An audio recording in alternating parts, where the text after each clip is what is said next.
Hello friends, મુદ્રિકાસ કુકમાં સ્વાગત છે તમારું।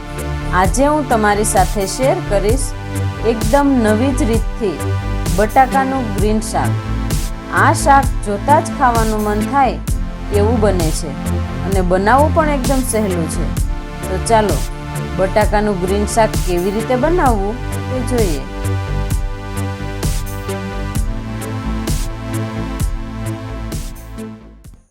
શાકમાં નાખવા માટે સૌથી પહેલાં આપણે ગ્રીન ચટણી બનાવી લઈશું।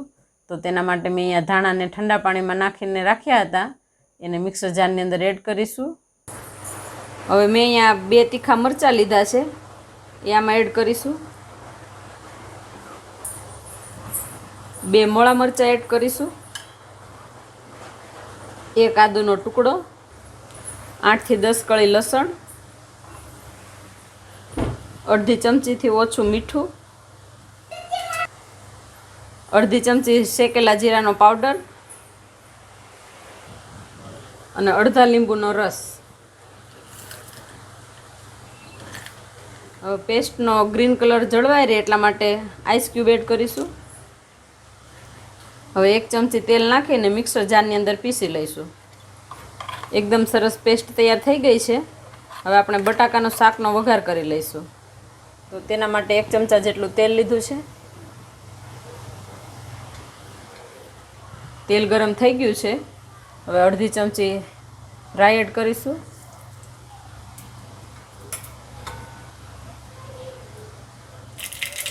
રાઈ ફૂટે એટલે અડધી ચમચી જીરું,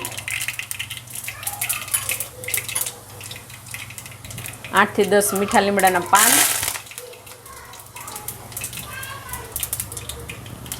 લસણ અને મરચાંની કટકી કરેલી। વઘારને મિક્સ કરી લઈશું। ગેસની ફ્લેમ અત્યારે લો રાખીશું। ચપટી હિંગ, અડધી ચમચીથી ઓછી હળદર। હવે આ બધું મિક્સ કરીને તરત જ આપણે બાફેલા બટેકા એડ કરીશું। તો મેં અહીંયા 4 બટેકાને બાફી લીધા છે, એ આમાં એડ કરીશું।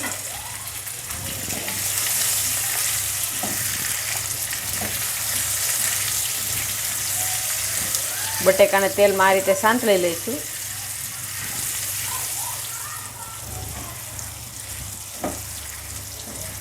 બટેકા ફ્રાય થઈ ગયા છે।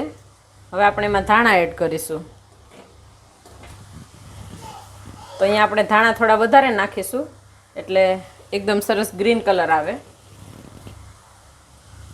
હવે અડધી ચમચી જેટલો ગરમ મસાલો અને આપણે જે ગ્રીન ચટણીની જે પેસ્ટ બનાવેલી છે એ આમાં એડ કરીશું। બધું મિક્સ કરી લઈશું।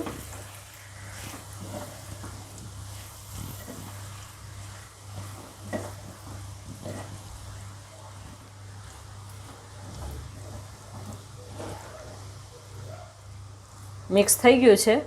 હવે આપણે એમાં પાણી એડ કરીશું। તો આપણે જે ગ્રીન ચટણી બનાવી છે એ બાઉલમાં થોડું પાણી નાખીને આમાં એડ કરીશું। હવે આમાં અડધા કપ જેટલું પાણી એડ કરીશું। મિક્સ કરી લઈશું।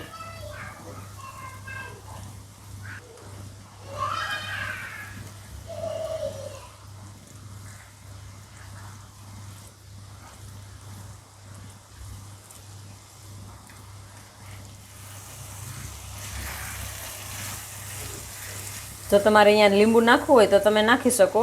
આપણે જે ગ્રીન પેસ્ટ બનાવી હતી એમાં લીંબુ નાખેલું છે એટલે જો વધારે નાખવું હોય તો અત્યારે તમે નાખી શકો। તો હવે શાક બનીને તૈયાર થઈ ગયું છે। હવે આપણે ઉપરથી ધાણા એડ કરીશું અને ગેસની ફ્લેમ બંધ કરી દઈશું।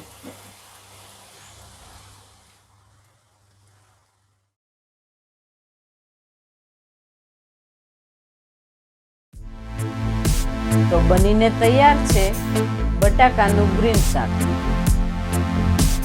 જો તમને આ રેસીપી પસંદ આવી હોય તો આ વિડીયોને લાઈક કરો, શેર કરો અને સબસ્ક્રાઈબ કરવાનું નહીં ભૂલતા।